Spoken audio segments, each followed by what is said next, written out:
माननीय उपसभापति महोदया, आज मैं सेंट्रल आर्म पुलिस फोर्स के बिल का समर्थन करने के लिए और क्यों खड़ा हुआ हूं, इसका मैं बिंदुवार विवरण सदन के सामने रखना चाहूंगा। हम सब जानते हैं कि बीएसएफ को कहा जाता है it is first line of defence.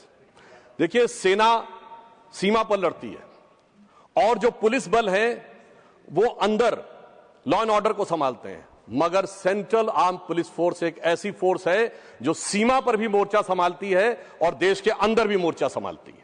यानी हम कह सकते हैं कि it is not just the India's first line of defence, it is India's main line of internal defence.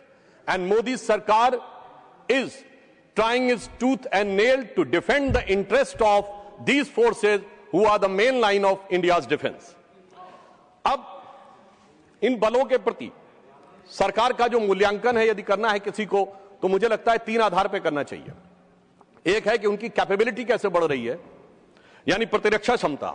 दूसरा है कि प्रशासनिक व्यवस्था यानी एडमिनिस्ट्रेटिव सिस्टम कैसे काम कर रहा है, और तीसरा है कि मोरल कैसे काम कर रहा है। महोदया, मैं आपके संज्ञान में लाना चाहता हूं कि यह बदलाव सरकार आने के साथ ही दिखाई पड़ गया।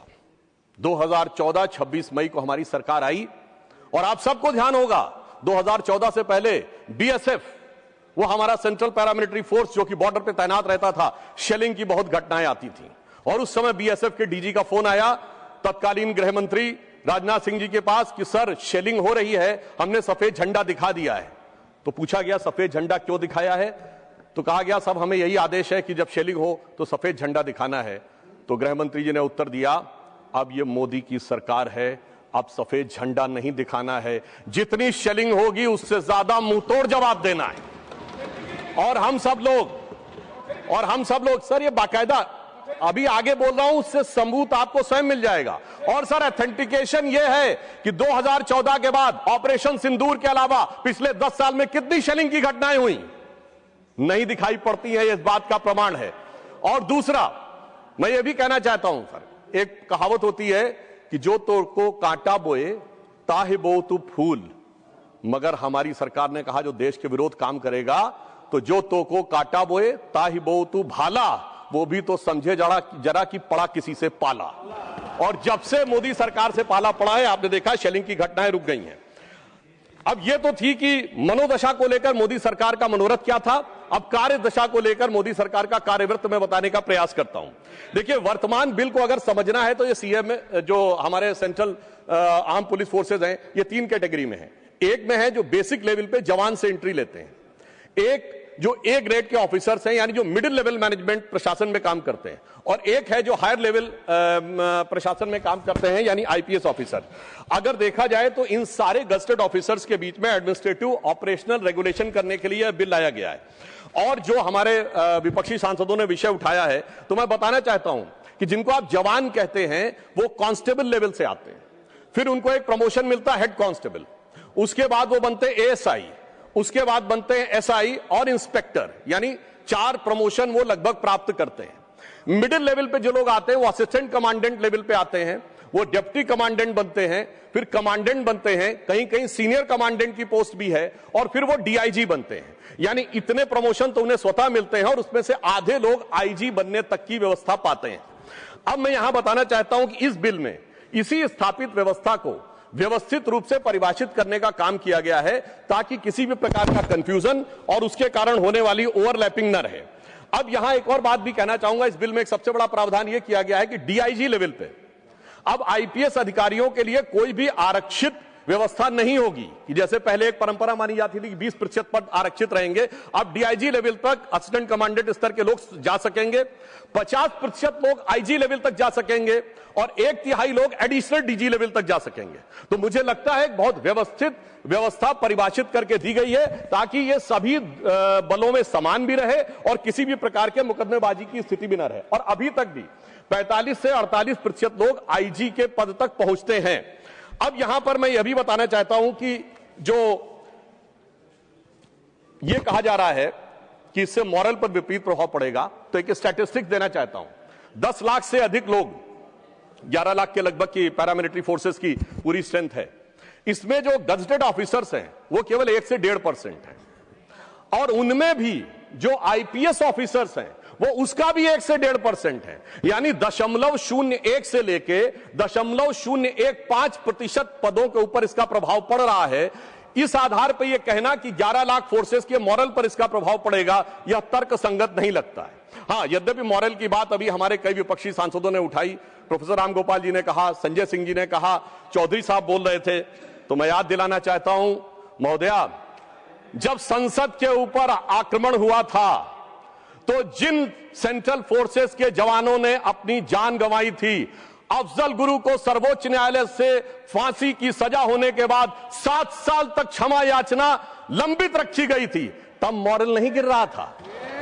दूसरा, और इतना ही नहीं, उस समय उन लोगों ने आक्रोश में आकर अपने मेडल वापस कर दिए थे, तब मॉरल नहीं गिर रहा था। और मैं कहना चाहता हूं, मगर सोनिया जी की आंखों में तब भी आंसू नहीं आए थे, पर बकौल सलमान खुर्शीद बटाला हाउस इनकाउंटर के आरोपियों के लिए आंखों में आंसू आए थे। यह दर्शाता है कि किस प्रकार के हमारे सुरक्षा बलों के मॉरल के ऊपर किस ढंग की राजनीति की जाती थी। परंतु हमारी सरकार तीनों स्तरों पर, जवान, मिडिल लेवल एडमिनिस्ट्रेटिव ऑफिसर और हाई लेवल एडमिनिस्ट्रेटिव ऑफिसर, तीनों की गुणवत्ता और व्यवस्था को लेकर पूरी तरीके से संवेदनशील है। और मैं कहना चाहता हूं कि जो आईपीएस ऑफिसर्स हैं, अगर आप ये देखें तो सरकार ने व्यवस्था की है कि आईजी के लिए 50% पद सहायक कमांडेंट संवर्ग से भरे जाएंगे और 50% आईपीएस से। एडिशनल डीजी में 67% आईपीएस से और 1/3 पोस्ट जो है वो असिस्टेंट कमांडेंट स्तर से ली जाएंगी। डीजी पद पे जो रहेंगे वो आईपीएस अधिकारी रहेंगे। अगर इस ढंग से हम देखें तो इस बिल में जो व्यवस्था की गई है, जो कांस्टेबल को हेड कांस्टेबल, एएसआई, एसआई और इंस्पेक्टर तक लगभग 4 प्रमोशन मिलेंगे, 5वां भी प्राप्त कर सकते हैं। इसी प्रकार 4 प्रमोशन ग्रुप ए वालों को भी मिलेंगे और वो भी 5वां और 6ठा भी पा सकते हैं, एडिशनल डीजी तक भी पहुंच सकते हैं। और अगर आप देखें तो जो आईपीएस संवर्ग के बारे में कहा जा रहा है, उनको भी सामान्यतः 4-5 प्रमोशन ही मिलते हैं। एडिशनल एसपी से शुरू होते हैं, SP, then SSP, then SSP DIG equivalent rank, then IG और एडिशनल डीजी। हर आईपीएस डीजी नहीं बनता है, यानी उनको भी लगभग उतने ही अवसर मिलेंगे जितने कि अन्य लोगों को मिलेंगे। मगर जो मॉरल की बात कहते हैं तो हमारे प्रधानमंत्री श्री नरेंद्र मोदी जी ने एक ऐतिहासिक निर्णय लिया है कि जो हमारे जवान हैं उनमें से बहुत से लोग निरीक्षक स्तर तक नहीं पहुंच पाते हैं, तो उन्होंने निर्णय लिया है कि जो जवान रिटायर होगा, यानी जो कांस्टेबल स्तर के ऊपर अपॉइंट होते हैं, जब वो रिटायर होंगे, अगर उस समय तक उनका पूरा कार्य व्यवहार अच्छा है, 5 साल का एसीआर अच्छा है, तो रिटायरमेंट के समय उन्हें आर्थिक लाभ नहीं होगा, परंतु एक रैंक ऊपर की ऑनरेरी रैंक दी जाएगी। मुझे लगता है कि इस प्रकार से जो हमारे बलों का मनोबल ध्यान रखने की बात करने का बहुत अच्छा निर्णय लिया है। तीसरी बात, जो आईपीएस ऑफिसर्स के संदर्भ में कहा जाता है, तो मैं ये भी विनम्रता से अपने विरोधियों से पूछना चाहूंगा कि जितनी सेंट्रल एजेंसीज हैं, IB, CBI, NIA, NSG, NTRO, RAW, सभी में तो डीजी, एडिशनल डीजी आईपीएस ही होते हैं।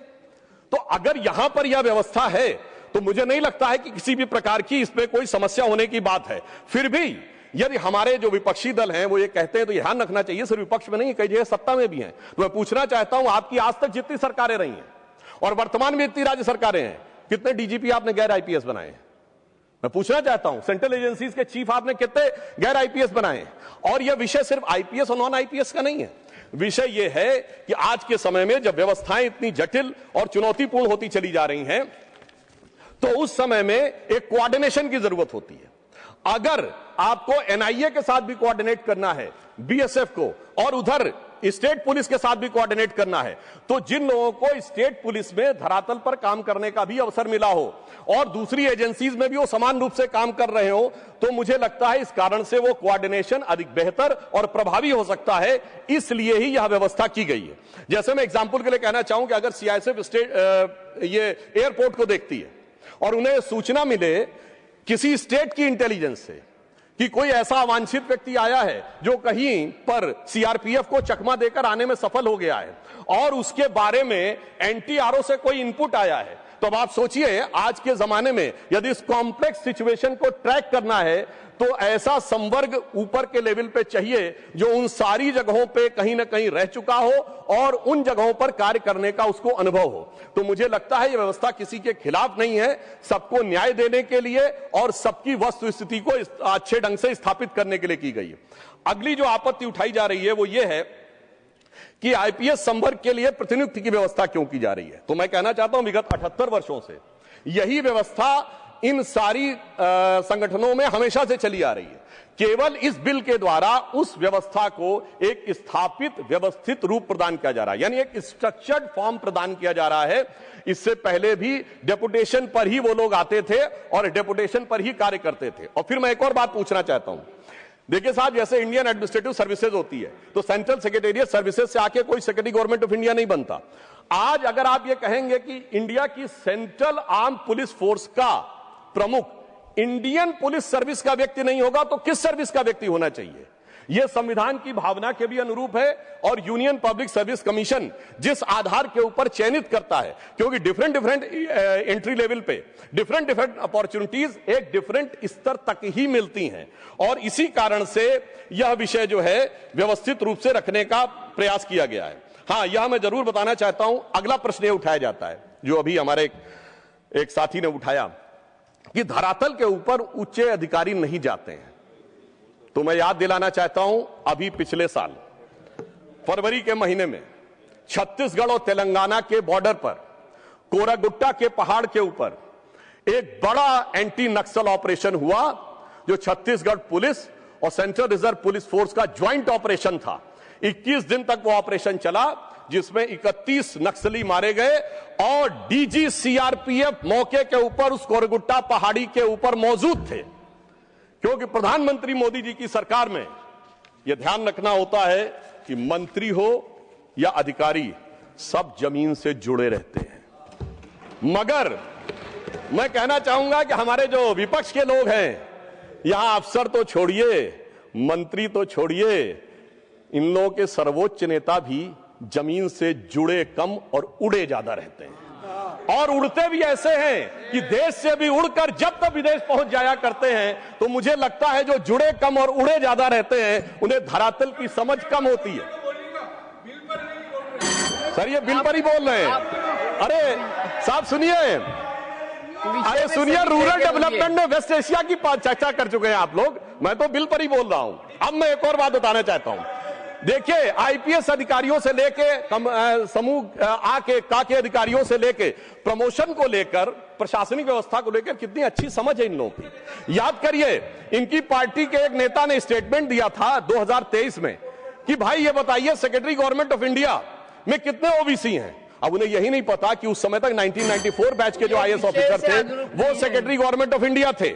यानी प्रशासनिक व्यवस्था में कैसे एंट्री होती है और किस ढंग से प्रमोशन पाकर पहुंचा जाता है, ये उन्हीं को नहीं पता हो सकता है जिन्हें यह पता हो कि पैदा होते ही सीधे उच्च पद पर पहुंच जाते हैं। उनके लिए इन व्यवस्थाओं को समझना मुझे लगता है अधिक मुश्किल होता है।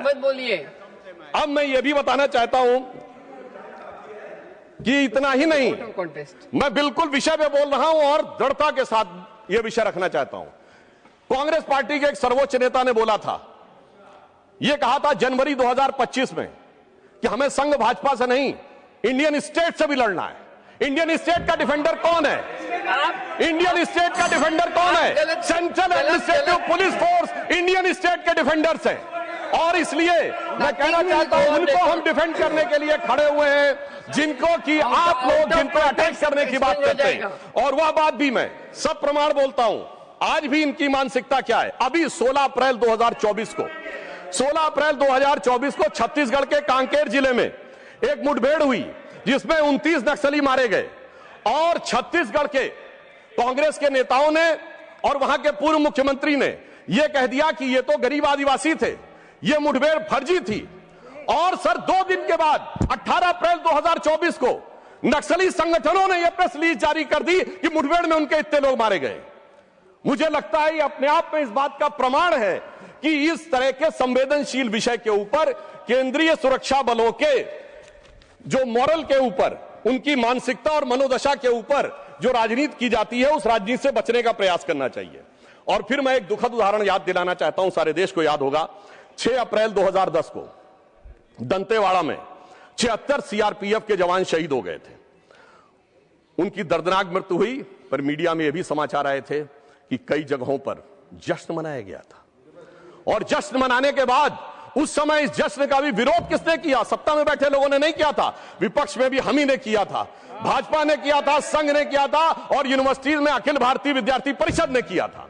और मैं यह भी बताना चाहता हूं कि उसी समय के बाद 16 मई 2010 को छत्तीसगढ़ के सुकमा में एक आईडी ब्लास्ट में 16 जवान केंद्रीय बलों के मारे गए और उसी के साथ 15 आदिवासी भी मारे गए, परंतु उसके बाद उसके लिए एक भी शब्द नहीं निकला।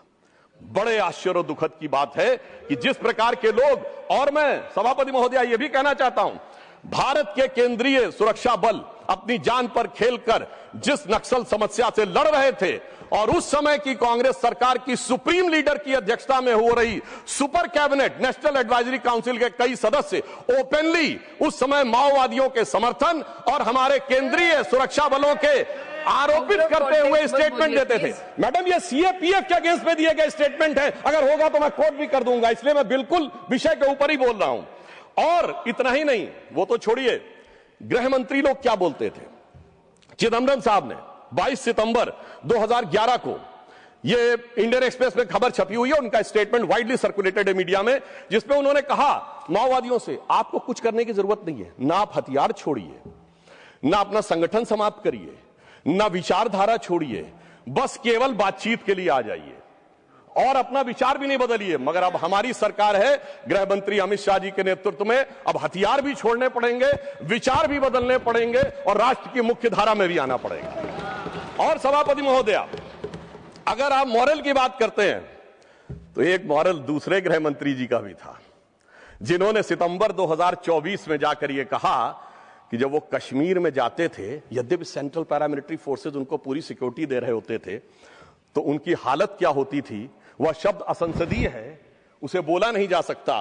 तो मैं कविता के रूप में कहना चाहूंगा, यह सुशील कुमार शिंदे जी का बयान था उसके ऊपर, कि लहू लुहान थी घाटी और झेलम डरी हुई थी, खामोशियां रातों की दिन में भरी हुई थी और दहशत का था वो आलम, डल लेक घूमने में गृह मंत्री के पैरों के नीचे धरती फटी हुई थी। अब मैं बताना चाहता हूं हमारी सरकार में क्या हुआ। हमारे सेंट्रल रिजर्व पुलिस फोर्स के 40 जवान पुलवामा में शहीद हुए, तो हमने बालाकोट तक जाके धरती हिला दी। हमने क्या किया, उसका प्रमाण पाकिस्तान की नेशनल असेंबली में अगर एक मंत्री ने खड़े होकर कहा कि हमने पुलवामा तक जाके मारा है, तो दूसरे जो उनके मंत्री थे उनका वीडियो अवेलेबल है, कोई जाके देख ले। अयाज सादिक ने कहा कि उस समय के फॉरेन मिनिस्टर शाह महमूद कुरैशी साहब बैठे हुए थे, आर्मी चीफ आए, आर्मी चीफ के पांव कांप रहे थे और उन्होंने कहा खुदा का वास्ता है अभिनंदन को वापस कर दो, वरना शाम तक भारत अटैक कर देगा। ये अंतर है हमारी सरकार और उनकी सरकार में। वहां गृह मंत्री के पांव कांपते थे, यहां पाकिस्तान के आर्मी चीफ के पांव कांपते हैं। यह मोदी सरकार और पूर्ववर्ती सरकारों के बीच का अंतर है। और मैं एक और बात भी बताना चाहता हूं, हमारी सरकार आने के बाद क्या हुआ, दंतेवाड़ा का वो क्षेत्र जो बहुत नक्सल प्रभावी माना जाता था, 9 मई 2015 को प्रधानमंत्री नरेंद्र मोदी जी ने वहां रैली करके दिखा दी। यानी उससे पहले यह कल्पना से परे था कि नक्सल प्रभावित क्षेत्र में प्रधानमंत्री की रैली हो सकती है, पर प्रधानमंत्री जी ने कहा कितनी भी प्रकार की सुरक्षा की चिंता किए बगैर उन्होंने जाकर वहां हमारे सेंट्रल पैरामिलिट्री फोर्सेस का मनोबल बढ़ाया। फिर मैं बताना चाहता हूं, सुकमा जिले में एक जगह है चिंता गुफा, जहां यह माना जाता था, नक्सल्स कहते थे हियर गवर्नमेंट डजंट एग्जिस्ट, यहां सिर्फ हमारी सरकार चलती है। और उस समय हमारे गृह मंत्री राजनाथ सिंह जी ने जाकर चिंता गुफा में दौरा करके दिखा दिया, यानी हमारी सरकार ने दिखाया कि जहां जहां पर सेंट्रल पैरामिलिट्री फोर्सेस पोस्टेड हैं उनके मॉडल के लिए करेंगे। और अब हमारे गृह मंत्री अमित शाह जी के आने के बाद तो उस इलाके का वातावरण बदला हुआ दिखाई पड़ता है।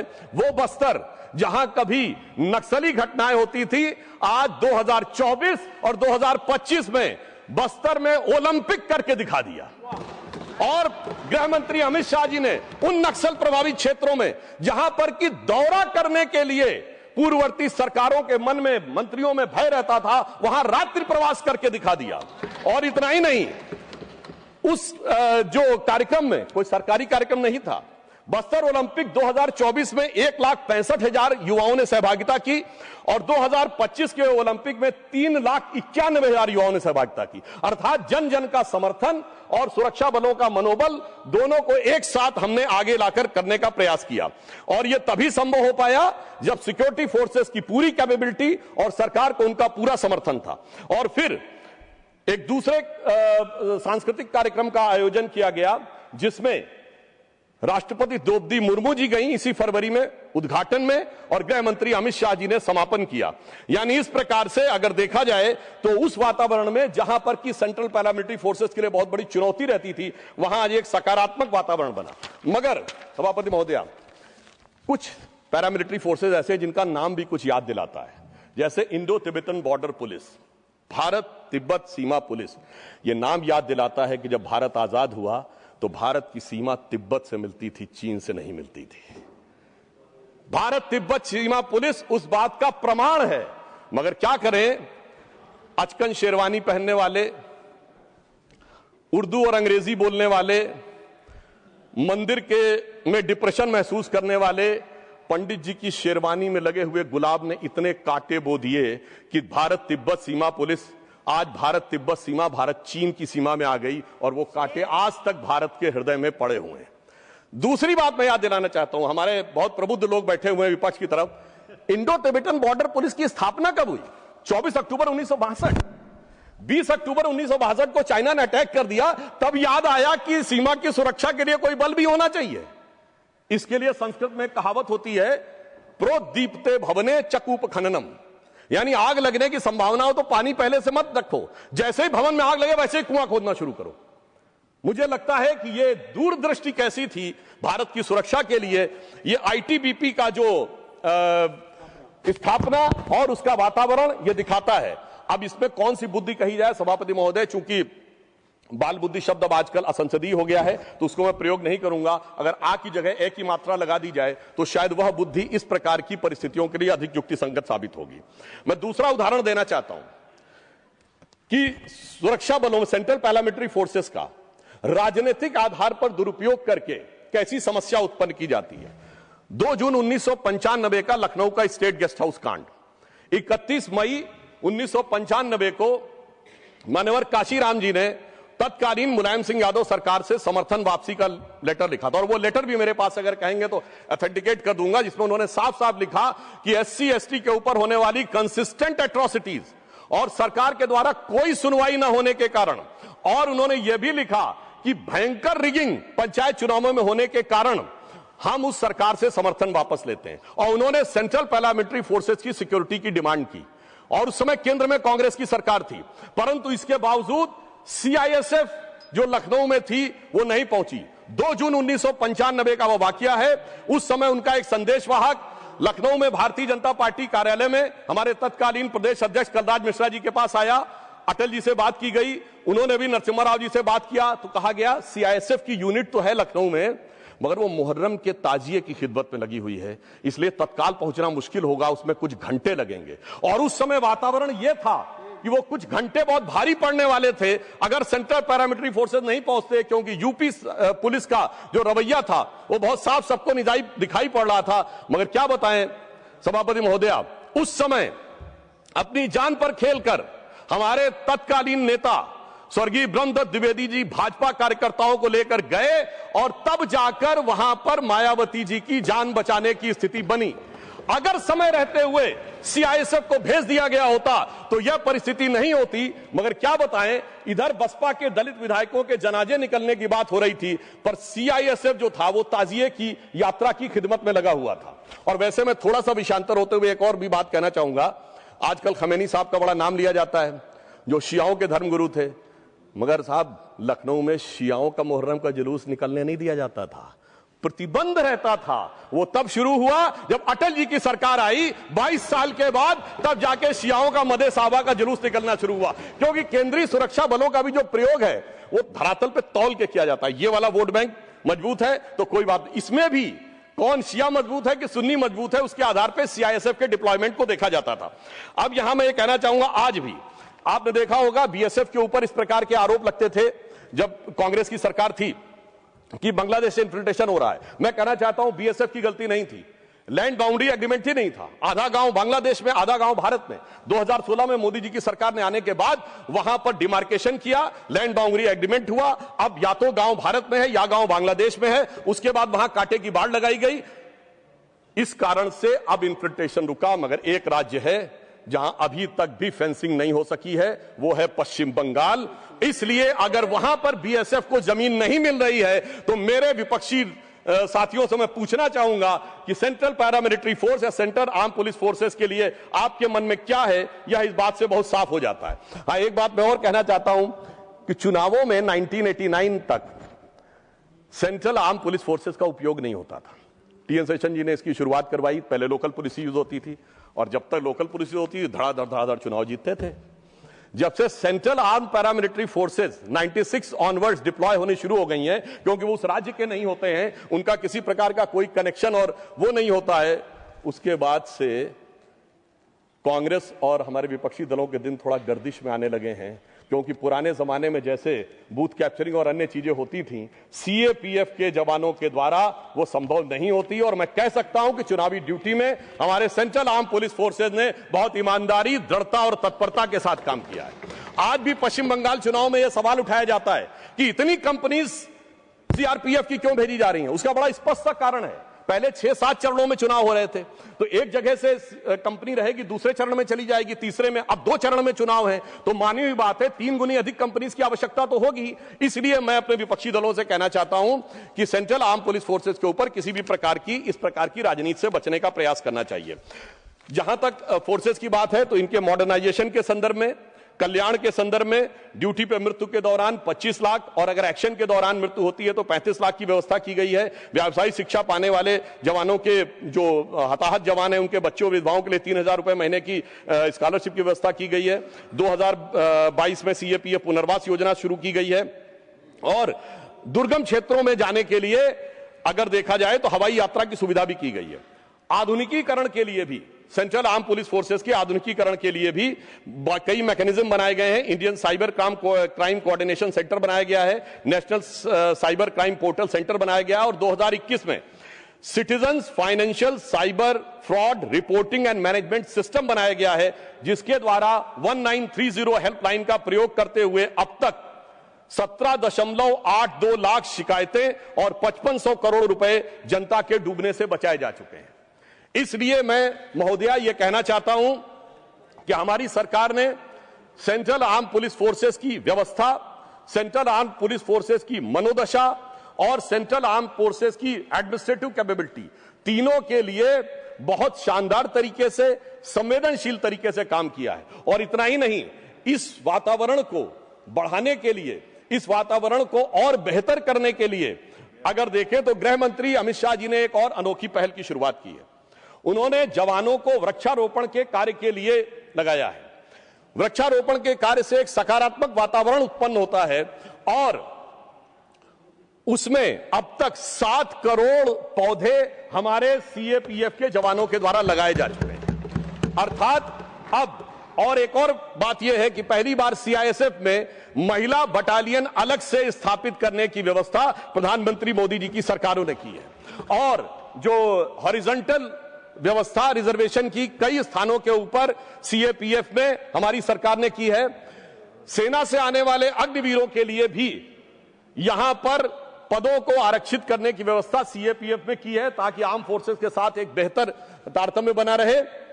परंतु मैं यह कहना चाहता हूं, हम तो पौधे लगा रहे हैं, जिनके जमाने में सीएपीएफ के जवानों के अरमान के पूरे बगीचे उजाड़ दिए गए थे, वो जब आकर आज कहते हैं कि साहब उनके दिल में बड़ी संवेदना है, तो उनकी परिस्थिति के ऊपर, मतलब जिनकी आंखों में आंसू भी नहीं आए थे, जिनकी आंखों में कभी उन्होंने उन बलों के लिए कुछ नहीं किया था, तो मैं एक अंत में एक पंक्ति कहकर अपना विषय समाप्त करना चाहता हूं कि जो आप हम पे आरोप लगा रहे हैं और आपके कार्यों को देखें तो देश की जनता उसको भली भांति देखती है। जिसे एक पंक्ति में कहूंगा कि चमन को सींचने में पत्तियां कुछ गिर रही होंगी, यही इल्जाम हम पर लग रहा है बेवफाई का। चमन को सींचने में पत्तियां कुछ गिर रही होंगी, यही इल्जाम हम पर लग रहा है बेवफाई का। मगर कलियों को जिसने रौंद डाला अपने हाथों से, वही दावा करे हैं अब चमन की रहनुमाई का।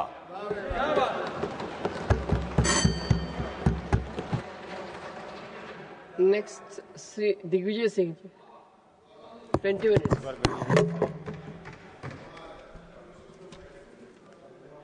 धन्यवाद मैम।